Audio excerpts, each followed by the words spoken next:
some, we have beef bourguignon already baking up in the oven, roasting in the oven for our last 2 hours because it needs a while to roast. But we're going to saute up some mushrooms to add to that. We are going to make some mashed potatoes, caramelized onions and carrots, and then bake up some homemade sourdough rolls.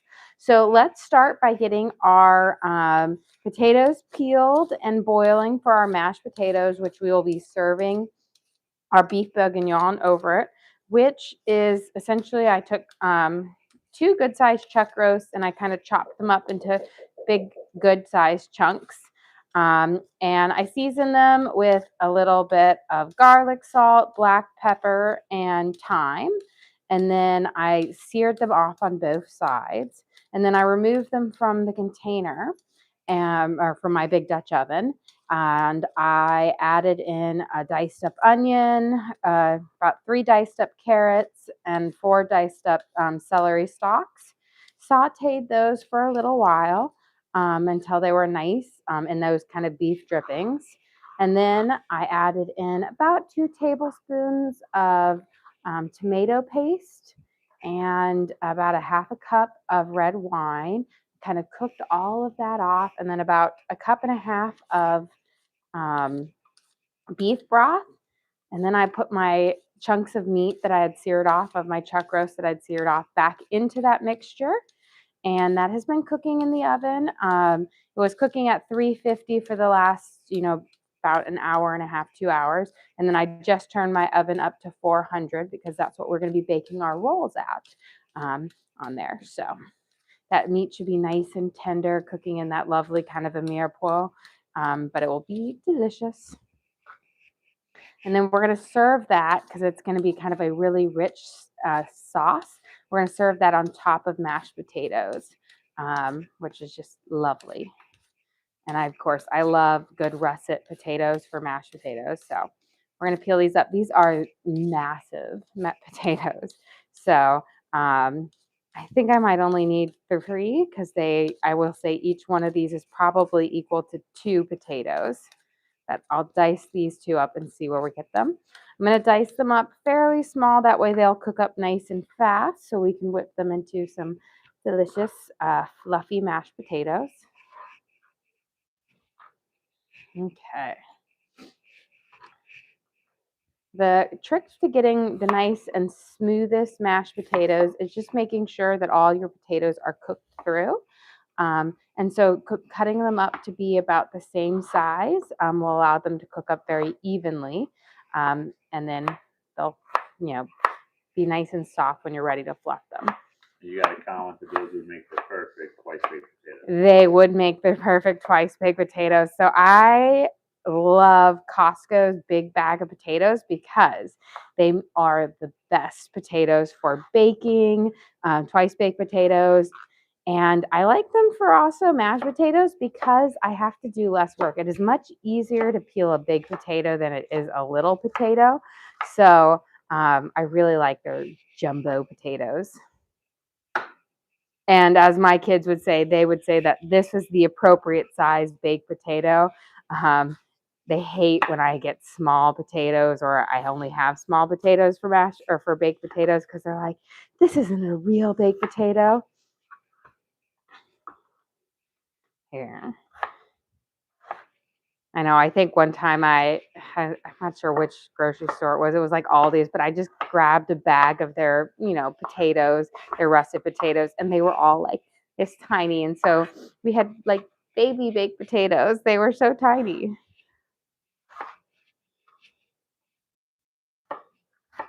Here we go. So yeah, I definitely think I will probably be able to get by with 3 of these for our potato dish, especially because 2 of my children do not like mashed potatoes. And I think the only reason Teddy doesn't like mashed potatoes is because Evie doesn't like it. And he just adores his older sister. So whatever her opinion is, he typically has that same opinion. But she does not like potatoes in any form other than a salt and vinegar chip, which is probably the strangest form of a potato. But this should definitely be enough to feed us. Okay, let's get these up boiling in our water.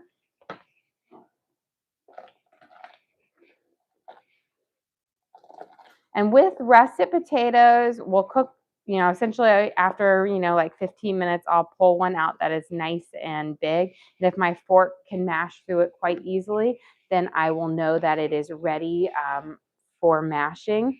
If your fork can't mash through the potato, then don't continue boiling it. You just have to be careful because it is really easy to overboil a russet. And when you overboil them, they essentially disintegrate into nothing, but they make for the fluffiest potatoes. I like them over a Yukon, which is a bit more sticky, and now those hold their form, but they fall, they're much more, it's a denser mashed potatoes. Okay, so 3 is good. Let's get our mushrooms sauteed off. That way we can add them into our beef bourguignon. We'll be able to pull that out. And then I'm going to wash my hands real quick. We need to melt our butter to brush over our rolls, which we will be baking up. And these are my sourdough rolls. I mentioned that I was making them earlier. And these rolls take like several hours to make. And when I say several hours, there's very little work that you do, but they do need a lot of rising and proofing. So we need about 1/4 cup of butter. And I'm going to just melt that on low in the back. And then we'll brush that over. We brush the butter over the rolls before we bake them and then right after we bake them. And that just gives them this nice, the butter will give them a nice, really rich brown color on top, and then it will give them delicious flavor as well. Okay, let's get our mushrooms over here. We're going to do baby bellas, and we're going to saute these up, and then we'll toss them into our beef bourguignon. Sauteing them rather than just having them slow cook in the dish from the beginning is going to give them a much better texture and will add a nice little flavor to the base. If you throw them in right now, then they get kind of soggy and a little overcooked. So we'll saute them off and they'll have that nice little saute kind of crisp on their edge, and then that texture will keep them kind of still in good form when we stir them in. Okay, so it's about, I think I have about, like 8 ounces of, baby bellas here. You could use cremini as well, or like, the white button mushrooms. I wouldn't waste like a chanterelle or anything nice on it because the sauce of the beef bourguignon, it's that kind of rich beef bouillon, red wine, tomato paste, and then of course just the seasons just kind of overpower the mushrooms, so you won't necessarily get the true mushroom flavor in it. We are going to saute these mushrooms up in some butter. Again, that's just going to add a little bit of richness to them. Let me grab a spatula here. Let's see. We can just do it with tongs. I'm going to do about 1.5 tablespoons of butter. You don't need a whole lot. I'm going to bring my pan over medium heat. And we're going to go right and put it right there. When I have to do a lot of burners, it gets a little tricky when you have to use large pans. I think that's the one downside of having, the smaller stoves is you can't do a lot of the big pans. We'll get these sauteing off. That way we can put them in our beef bourguignon. And while we wait for that, I'm going to turn this off and just let the residual heat melt the rest of our butter. Give it a good swirl around. And then while we're waiting, we can actually start caramelizing up our onions for our caramelized carrots and onions. This is probably one of my favorite winter side dishes because it's just so warm and comforting. I feel like we eat it a lot. And it goes well with roasts and, any type of like good, like substantial kind of meat. I feel like this plays well with it. I always serve this on our Christmas Eve dinner too. So I'm going to take a yellow onion here, and we're just going to do long, skinny slices. That way they kind of match the shape of the carrot. And the trick is you want to caramelize your onions up before you add your carrots in, so they let out their natural sweetness and flavor. And then we will add our carrots in and kind of do a little steam whip. And then at the very end, we'll add a little pat of butter and so about a tablespoon of brown sugar for a little added sweetness, and it's just perfect. Okay, let's get our pan warmed up. Let me see, I forgot to grab my olive oil, so let me grab that out of the pantry real quick. Here we go. So we're going to put in about not even like a half a tablespoon of olive oil, just enough to kind of coat the bottom of our pan. Let's get our onions out. Here. And then we're going to spread these all the way around. Let me grab my tongs here, and then we're going to kind of coat them in the olive oil, kind of make sure that they all get coated. That way they'll saute up nicely. And then I'm going to take my rolls that are proofing out of the oven, and we're going to brush them with the melted butter. So let me grab these.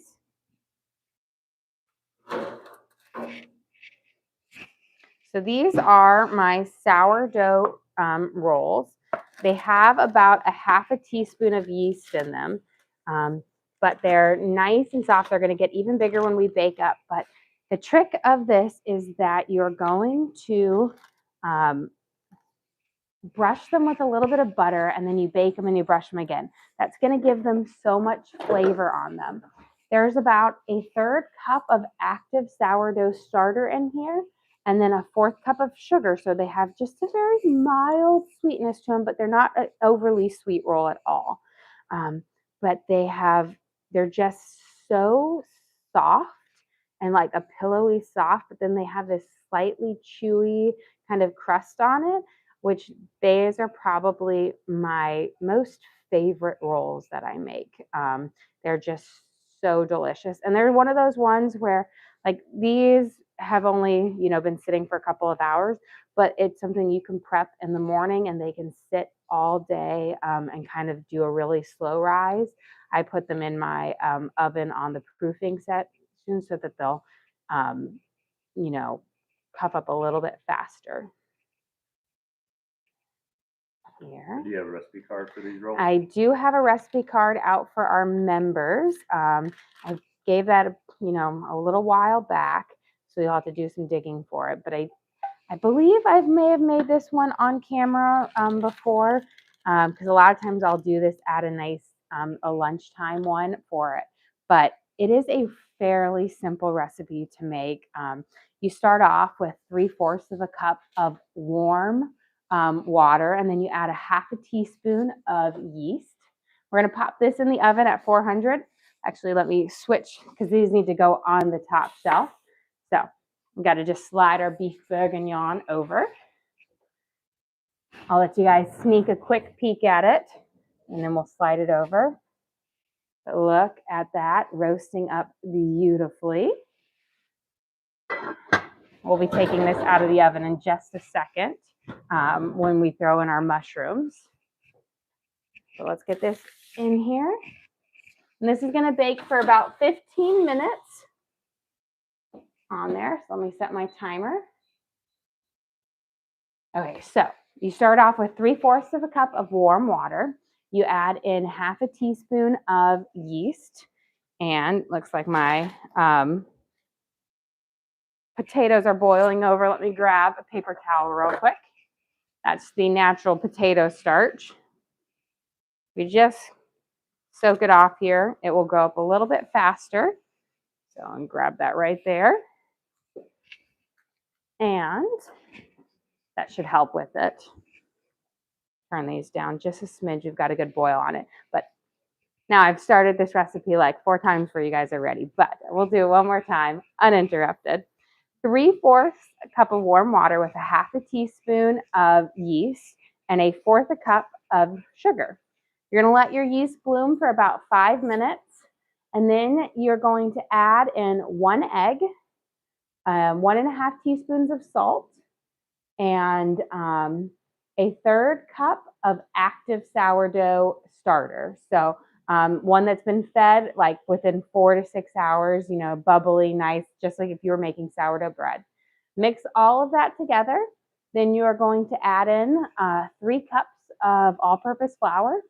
You knead all of your dough together, shape it up into a ball, pop it in a nice warm spot to proof for about an hour, hour and a half. Then you shape up your ball. So I divided mine into 12 and we shaped it up.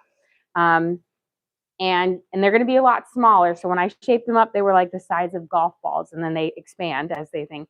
And then you cover them with either plastic wrap or a damp towel, and you place them in a nice warm spot. My oven has a proofing proofing thing, so I put it on that, which keeps it at a nice warm 95 degrees.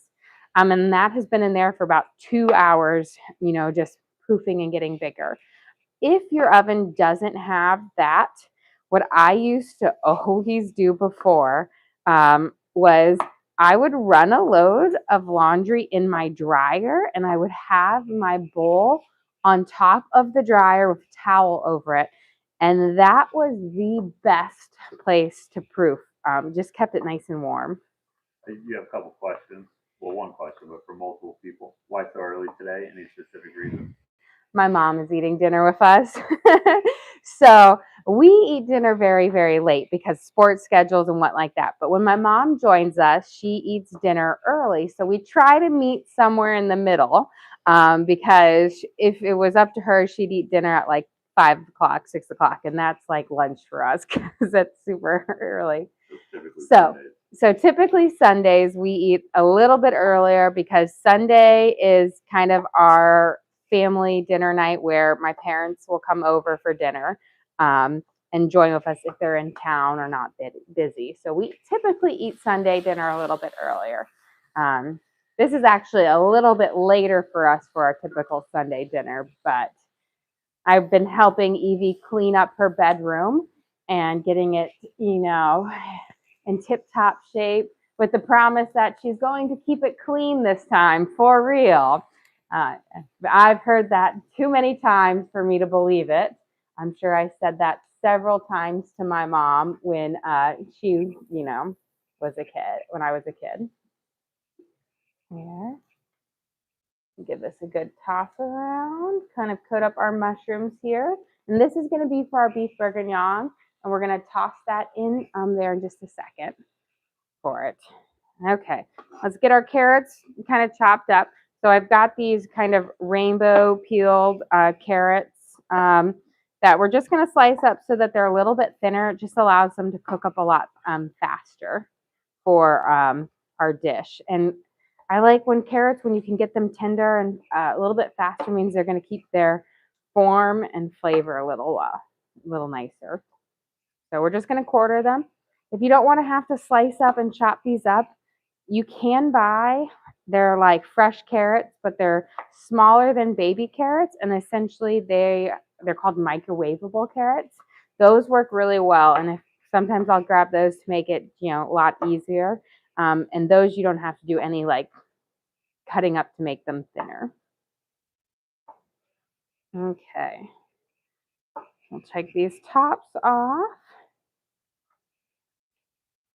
on here. Get these through. We've got this whole mixture of different. I've used up most of the purple and the white carrots because, you know, I'm a sucker. You show me a produce in a fun color, and I'm like, ooh, it's special. I need it. Tastes the same as regular carrots. You have a question. Did you put anything in the pan before you put in the sliced mushrooms? Just about a tablespoon of butter. We're going to saute that off. I like them to kind of heat up on their own, crisp up, and let them naturally reduce out. And then towards the end of their cooking process, I'm going to sprinkle a little bit of garlic salt on them, which will help a little bit more of that moisture escape out. But I like them to saute a little bit more on their own. in the pan. As you can see, the steam is coming off of them. That's just their natural moisture coming out. But we don't really need to season these all too much because they are going to be going into our beef bourguignon. So what I really want on this is just a really lovely saute. So a little bit of garlic salt in a few minutes is going to help bring them over the edge and get them to that nice stage. Okay, we've got our onions here cooking up. I'm going to add a splash more olive oil just because it's looking a little dry in there. Not too much more because I don't want too much in it because we are going to be adding in butter later to mix with our brown sugar to kind of make a little sweet glaze. So I don't want it too like wet with that because then you'll get a kind of a greasy carrot. Okay. Turn that down here. Guess I can turn off my oven proofing. And we're almost there with our carrots. Let me grab a fork now. Let's check our potatoes. I did cut them nice and small, which means they're going to cook up fairly fast. So the trick with the the potatoes, make sure is to find a nice big one. So this one looks big. And then just take your fork, and if your fork can smash through it easily like that, then you're going to have nice, smooth mashed potatoes. So our potatoes look like they are just about ready to get whipped, which is excellent. Let me first, before we do that, I'm going to spread my mushrooms out just a little bit, and then we are going to sprinkle a little bit of garlic salt over the top of them. I'm not going to stir it in yet, but again, the salt is going to help the mushrooms release a little bit more of their liquid, which will allow them to get a nicer little crisp up on them. But I like them to cook a little bit without it. So just a nice light sprinkle over. You could use regular salt, but garlic salt is better. And then our onions have a nice kind of brownish golden color to them. So they've got a nice caramelization forming on them. So I'm going to toss in my carrots now. We're going to coat these up. And then I'm going to put a lid on them and let them kind of steam in their natural moisture to get a little bit more tender, a little faster. And then we'll make a nice carrot overboard on there. So let me grab the lid here. And that's the one thing I love about the Hexclad saute pans. They all come with a nice lid and they have a little steam vent. So it allows some of that moisture to escape and you don't get stuck with too much. Okay, let me get my thing and we can strain out our liquid. I'm not reserving any of my starchy water because I don't need it for anything. But if you do want to make like a homemade gravy, the potato starchy water is perfect for that. And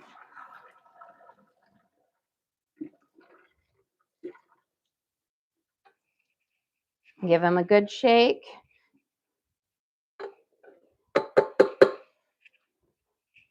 Also, because this is an all metal pan, I'm able to whip my mashed potatoes in this pan, which is going to make for just a lot less mess, a little bit easier.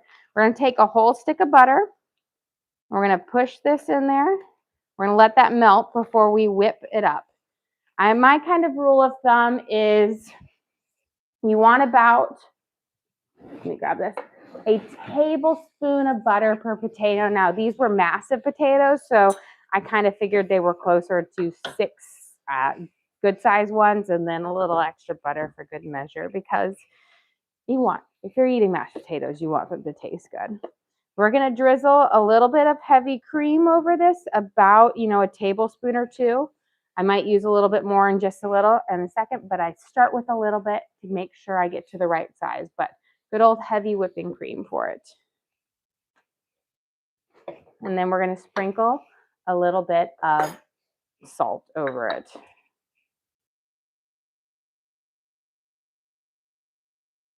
And then we, of course, will taste again in a little bit. I'm not going to whip them yet. I want that butter to melt all the way into that heavy whipping cream to warm up. Then we'll whip it in there. That's going to give you a nicer kind of whip on it because your butter is not going to seize up in there. It's just going to make them fluffier. We're going to toss our mushrooms now on here and kind of coat this up. There you go. And so you can see we've got these lovely sauteed edges on the bottom of our mushrooms that are looking fantastic, like this one right here. He's hiding from me, but this is a champion mushroom right there. It's got that nice brown, rich sauteed edge on it. So lots of great flavor there. Okay, let's go grab our beef bourguignon out of the oven. And that way we can toss these mushrooms in there on it. Now this thing is heavy, so I'm gonna do it because, you know, Dutch ovens are heavy and then you add in the chuck roast and all this deliciousness, but it's going to be beautiful. Before we do that, I'm gonna slide our rolls and flip them around, but look at that beautiful kissed edges on it. They've got about 3 minutes left in here. And this is your arm workout for the day. The pan on its own weighs like 20 pounds. I probably got 10 pounds of other stuff, so not the lightest. Okay. Now we soon look at our beautiful tender meat. Just add this right over here. On there, gorgeous. And now we're going to take our mushrooms that we sauteed up and we're going to add them in here. I'm going to tuck them into the sauce that we have right here. That is there, but you can just see how tender this meat is. I can just like essentially pull it apart with my tongs in there, just how tender. Gorgeous. Okay, let me turn off my back burner real quick. And we're going to add our mushrooms in here and let that coat up into that sauce. Beautiful.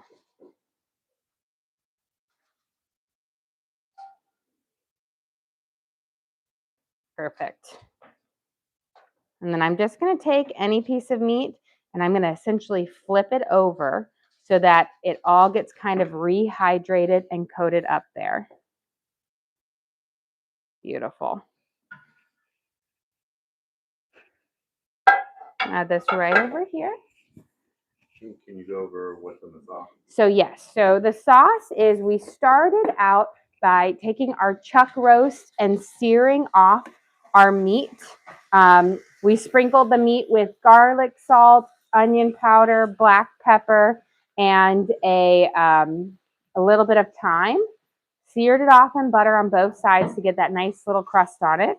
Removed the meat from the pan. Then we added in one diced up onion, about 3 diced up carrots, and 4 diced up celery stalks. Sauteed those up. I added in about 3 bay leaves, 2 tablespoons of tomato paste in there, and then a half a cup of red wine and about a cup and a half of beef bouillon. Kind of let all of that simmered up. Then we took our meat chunks and then I dipped them back into that sauce, placed the lid on it, and it's been kind of cooking. It cooked at 350 for about an hour and a half to 2 hours. And then right before I was ready to put those rolls in, I turned my oven up to 400. But it should be nice and tender and so delicious. Okay, we're going to whip up our mashed potatoes here. Get our first kind of whip in, and then I'll add a little bit more cream to get it to the right consistency. I never like to just pour a bunch of cream in right away because you never know exactly how starchy your potatoes are going to be. And I'm going to add a little bit more, and then we're going to go grab our rolls out of the oven, and then we can brush those again with our butter. And these should have a nice golden brown kissed top to them, which is from that butter. That butter, brushing it, it gives it this lovely brown color on the top, which is just perfect because you can see on the sides where the rolls didn't have that butter touching them. They don't get kissed with that nice brown little crust on it. just adds a little extra flavor. So we've got our beautiful sourdough rolls right here. And what we're going to do to give them that next little extra is we're going to brush them with the remaining bits of that melted butter. Here we go. And this is just going to add such great flavor to them. And you can see as they puffed up, they even grew even more in size. But they'll be just so soft and fluffy inside, but with a really nice velvety, just wonderful texture. So get this all brushed over our tops of our rolls. And then we've got to finish up our carrots and onions here, and then we'll be ready to plate up. Beautiful. Okay, let's whip in our last of our cream here. And then I'm going to whip it up nice and high.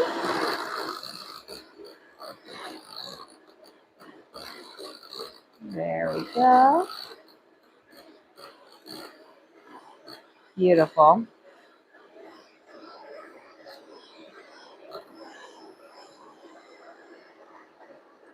Now, I can whip mine in here because this is an all metal pan. If you have the non-stick pans, do not whip in there. You'll have to move it to a metal bowl in there. Okay, let's get our carrots going. They've been steamed. You can see they've got a nice vibrant color now. We're going to give them a toss here. You can see they're a lot more flexible. They've got a little bend with them. We're going to add in a little bit of butter here and our brown sugar, and we're going to let them kind of caramelize up here. And here's my butter. So we're going to add in about a tablespoon of butter. We'll let that melt, and then we want to add in our brown sugar. And you don't want to go too crazy on it, just a little bit to enhance the sweetness of the carrots and the caramelized onions. So just about a tablespoon. So we'll mix that in there. And then to kind of give you that sweet and savory flavor, we're going to sprinkle with a little bit of garlic salt. So just a good shake over. And we'll coat this up. And as that butter melts, it will mix with the brown sugar to create kind of a slightly sweet, sticky glaze that will coat them, and it will just be delicious. And if you want to add a little boost of flavor, you could sprinkle in about a half a teaspoon of dried thyme or a teaspoon of fresh thyme. That just really works well with the sweet carrots. Here we go. Beautiful. Okay, let's get our area cleared up because we are about ready to serve up our dinner. So I'm just going to grab and clear this area so we can make a nice spot. We'll get our mashed potatoes over here, nice and creamy and delicious. We've got my rolls. Judy and Mary. Oh, well, thank you, Judy and Mary. We appreciate that. Let's grab a cutting board. And let's get ready to plate up here. Let me grab, I'm going to bring my beef bourguignon a little bit closer because that one, I could get a little bit messy with it. And knowing me, I make a lot of messes. Not super hot, but not one that I want to hold with my own hands. Okay, I've turned this, guys, off. And we are going to be ready to serve up. Okay, for dinner tonight, we have our creamy mashed potatoes, which we are going to make as a base for this. So you want to spread it out nice. We whip this with butter, cream, a little bit of salt. We're going to place a nice chunk of our tender, soft chuck roast on there. And then we are going to add a scoop of our sauteed veggies and mushrooms over the top, so it kind of makes like a delicious gravy. We have our caramelized carrots and onions as a nice little side on top of it. And then, of course, we will serve it up with one of our soft homemade sourdough rolls that are made with our active sourdough discard and just a smidge of yeast. We let them rise for about 4 to 5 hours for this perfect, delicious dinner, perfect for Sunday. Well, guys, thank you so much for joining us here. Don't forget to like and subscribe. I try to do live cooking shows every single day, kind of show you what we're making for our family and hopefully teach you guys something along the way. Again, we do upload all of our videos to the link on our page. So if you ever want to recreate any of our recipes at home, you can just go to our page and search for what we made. So our beef bourguignon and sourdough rolls, and you can watch and cook along with me again. We also have a link to our Amazon storefront that has all of our different cooking gear and gadgets. I've got my Hexclad pans, my Dutch ovens, my knives, my bakeware, all the different things I use in the kitchen I have in there for you guys to check out. But again, thank you so much for joining us here. Don't